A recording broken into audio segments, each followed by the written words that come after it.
Welcome to Weekend 101, a peek at the news that you absolutely have to know this week. We begin with a ping-pong standoff between DA leader Helen Zille and the New Age newspaper.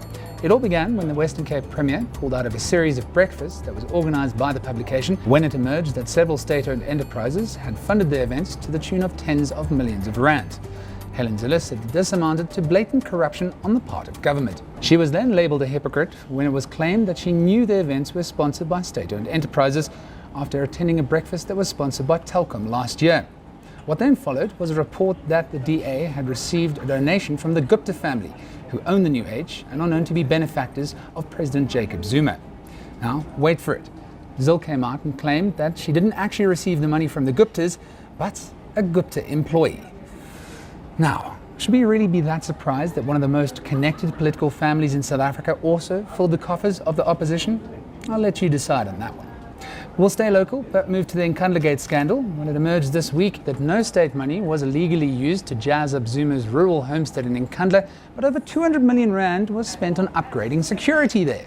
Minister Thulas Nxesi's report found that no state money was used to upgrade or develop the Zuma homestead per se, but that over 135 million rand was issued to government departments that were involved in the upgrade for operational requirements, and that 71 million rand was spent on consultants and security features such as bulletproof windows, security fencing, and evacuation mechanisms.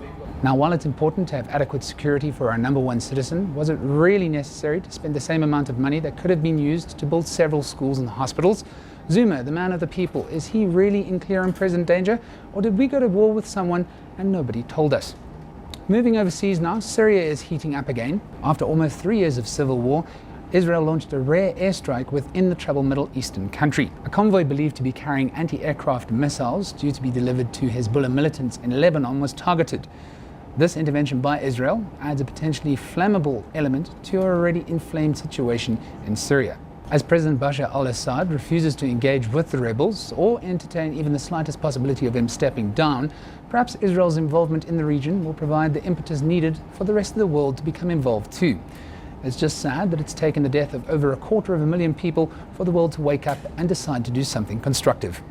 And finally, South Africa's billionaire Patrice Motsepe, one of South Africa and the continent's richest men, announced this week that he will donate half of the money generated by his family's assets to the poor. He said the money given to the Motsepe Foundation will in particular go to programs that will help develop health and education sectors in South Africa.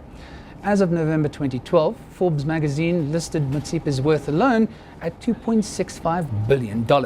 Why the sudden generosity, Patrice? Surely you could have used the money a little bit more effectively to bail out a few struggling media houses. But then again, there's nothing quite like saying, hey, I'm a nice guy, trust me, and when you give away over R1 billion. Could we be edging towards the Motsepe and Cyril Ramaphosa show come the ANC elective conference in 2017? Think about it. I'll see you next week for Weekend 101.